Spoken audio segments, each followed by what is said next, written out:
제러드 다이아몬드 교수의 총, 균, 쇠는 인류 역사의 큰 흐름을 분석하며 왜 어떤 사회는 다른 사회보다 더 빠르게 발전했는가? 라는 근본적인 질문에 답하려는 책입니다.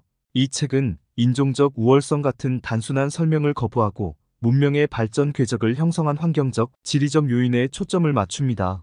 아래는 책의 핵심 주장과 내용을 자세히 설명한 것입니다. 잠깐 여기서 좋아요, 구독, 댓글 부탁드려요. 다이아몬드 교수는 파푸아 뉴기니의 정치인 야리가 던진 질문에서 이야기를 시작합니다.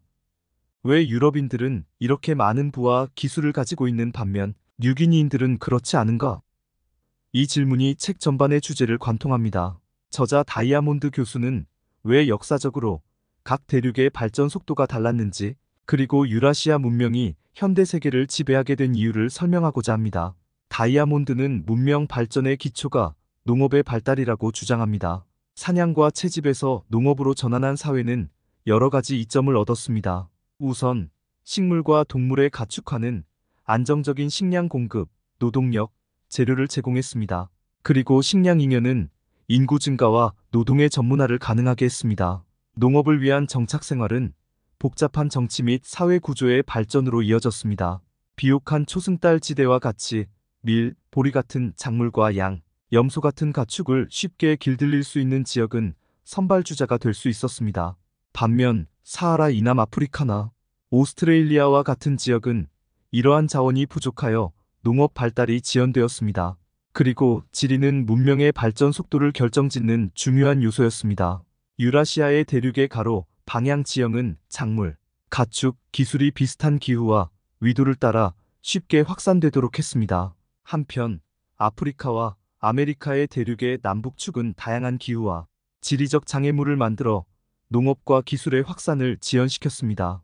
예를 들어 밀과 보리는 유라시아 전역으로 빠르게 확산된 반면 옥수수와 감자 같은 작물은 아메리카 대륙 내에서 기후와 지형 때문에 전파 속도가 느려졌습니다. 다이아몬드는 유라시아 사회가 다른 사회를 지배할 수 있었던 세 가지 주요 요인을 다음과 같이 정의합니다. 첫째, 총 기술입니다. 유라시아 사회는 수세기에 걸친 기술 혁신을 통해 발달된 무기를 개발했습니다. 둘째, 균, 질병입니다.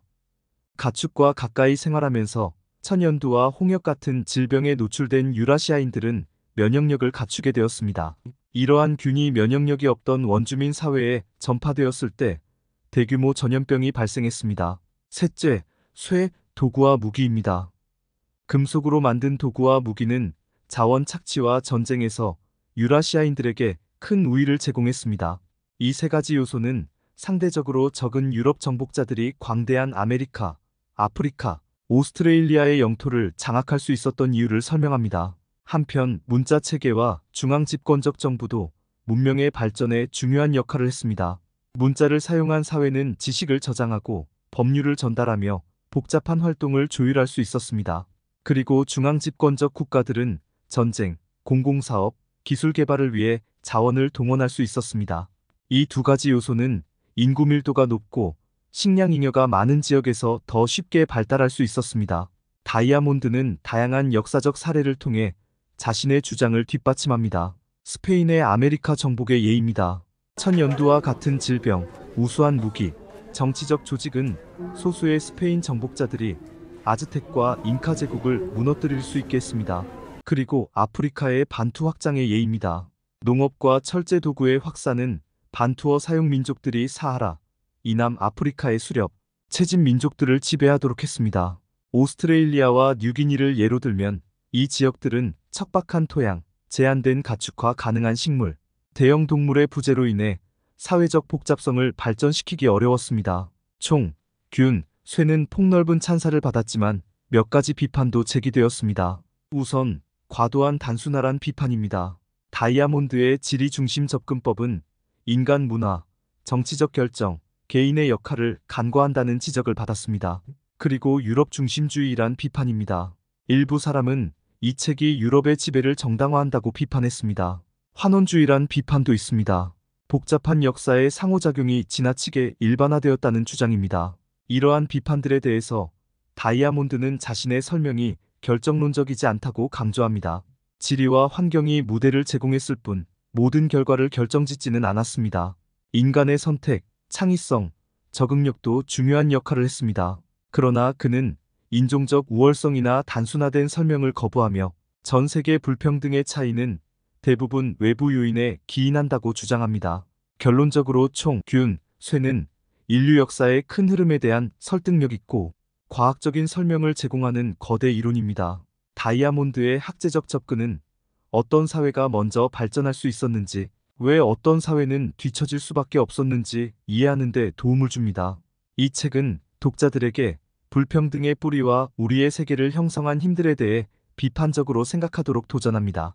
궁극적으로 총, 균, 쇠는 역사는 우월한 민족의 이야기가 아니라 불평등한 기회가 만든 이야기라는 사실을 일깨워줍니다. 끝으로 총, 균, 쇠의 저자 제러드 다이아몬드를 소개하겠습니다. 제러드 다이아몬드는 역사와 인간 사회를 이해하는 데 있어 학제적 접근으로 잘 알려진 미국의 석학입니다. 1937년 9월 10일 매사추세츠주 보스턴에서 태어난 다이아몬드는 생리학, 진화생물학, 지리학, 인류학 등 다양한 분야를 아우르는 학문적 경력을 가지고 있습니다. 이러한 다방면의 전문성이 그의 작업에서 두드러지며 여러 학문을 통합하여 인류가 직면한 심오한 질문에 답하고자 했습니다. 다이아몬드는 하버드 대학교에서 생화학 학사학위를, 케임브리지 대학교에서 생리학 박사학위를 취득했습니다. 초기에는 생리학과 생물물리학 분야에서 활동했지만 조류 생태와 진화에 대한 관심으로 뉴기니에서의 야외 연구로 방향을 전환했습니다. 그는 뉴기니의 풍부한 생물 다양성과 토착 문화를 연구하면서 큰 영향을 받았습니다. 이 경험은 총균 쇠의 핵심 질문, 즉 전 세계적으로 부, 권력, 기술의 불평등이 왜 발생했는가를 탐구하려는 그의 열망에 깊은 영감을 주었습니다. 한편 그의 저작들을 보면 다이아몬드의 연구는 총, 균, 쇠에 국한되지 않습니다. 문명의 붕괴와 어제까지의 세계 등 그의 다른 저작은 환경적 지속 가능성, 사회적 회복력, 전통 문화에서 배울 수 있는 교훈 등 다양한 주제를 다룹니다.